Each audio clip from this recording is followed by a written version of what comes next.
Sa Leyte, isinabuhay ang isang kakaibang tradisyon ng pagpepenitensya tuwing Semana Santa.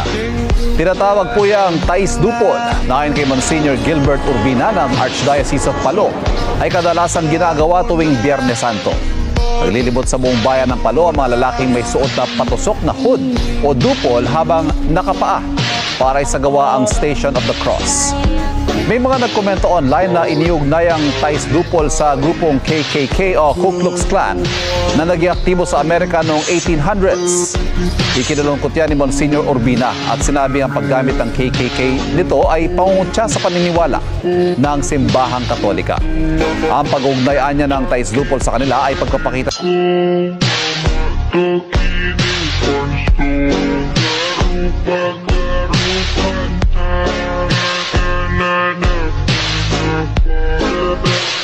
What?